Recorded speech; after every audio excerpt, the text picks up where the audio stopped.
एथ पे कमीशन देश के 1 करोड़ से अधिक केंद्रीय कर्मचारी और पेंशन भोगी 8वें वेतन आयोग को लेकर बेहद उत्साहित हैं। केंद्र सरकार द्वारा जनवरी में ही इस नए वेतन आयोग को मंजूरी दे दी गई है, जिससे कर्मचारियों में खुशी की लहर दौड़ गई है। यह वेतन आयोग न केवल सैलरी में बढ़ोतरी लाएगा, बल्कि पेंशन और विभिन्न भत्तों में भी महत्वपूर्ण सुधार करेगा। महंगाई की मार झेल रहे सरकारी कर्मचारियों के लिए यह एक बड़ी राहत साबित हो सकती है। अगर आपको हमारा चैनल पसंद आए, चैनल को सब्सक्राइब जरूर करें। जानकारों के अनुसार 8वां वेतन आयोग जनवरी 2026 तक लागू हो सकता है।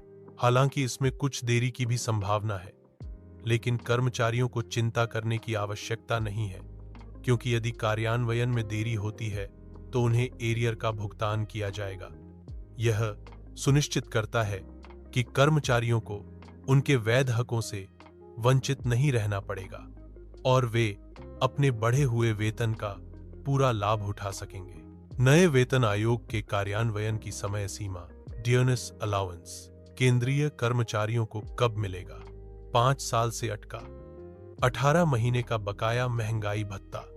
जानिए लेटेस्ट अपडेट डियरनेस अलाउंस। सरकारी नियमों के अनुसार जब किसी नए वेतन आयोग को मंजूरी मिल जाती है तो उसके 2 से 3 महीने के अंदर इसका गठन हो जाना चाहिए। हालांकि इस बार 8वें वेतन आयोग के गठन में कुछ विलंब हो रहा है। अभी तक न तो वेतन आयोग की समिति का गठन हुआ है और न ही इसके टर्म्स ऑफ रेफरेंस को अंतिम रूप दिया गया है।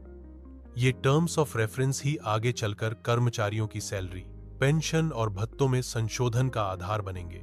वर्तमान स्थिति को देखते हुए विशेषज्ञों का अनुमान है कि 8वां वेतन आयोग 2026 के अंत या 2027 की शुरुआत तक लागू हो सकता है।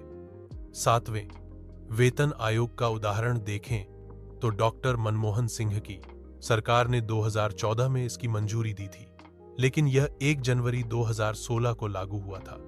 उस समय भी आयोग ने पहले अपनी रिपोर्ट सरकार को सौंपी, फिर कैबिनेट से मंजूरी मिलने के बाद इसे लागू किया गया था। वेतन निर्धारण की नई प्रणाली और संरचना। पिछले 30 वर्षों में वेतन आयोगों ने अपनी संरचना में कई महत्वपूर्ण बदलाव किए हैं। शुरुआत में 4000 से अधिक पे स्केल थे, जिससे सैलरी की गणना में काफी परेशानी होती थी।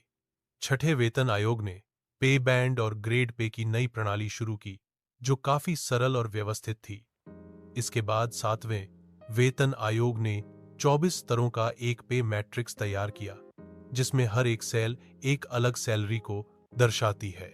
यह नई प्रणाली न केवल सैलरी की गणना को आसान बनाती है, बल्कि कर्मचारियों को अपनी प्रमोशन और वेतन वृद्धि की स्पष्ट तस्वीर भी देती है। 8वें वेतन आयोग में भी इसी तरह की कोई नई और बेहतर प्रणाली अपनाई जा सकती है। इससे वेतन संरचना और भी पारदर्शी और न्यायसंगत हो सकती है। नई तकनीक के साथ वेतन गणना में डिजिटलीकरण का भी अधिक उपयोग हो सकता है। फिटमेंट फैक्टर का महत्वपूर्ण किरदार। 8वें वेतन आयोग में सबसे महत्वपूर्ण तत्व फिटमेंट फैक्टर होगा। फिटमेंट फैक्टर वह गुणांक है जो तय करता है कि कर्मचारियों के वेतन में कितने गुना वृद्धि होगी।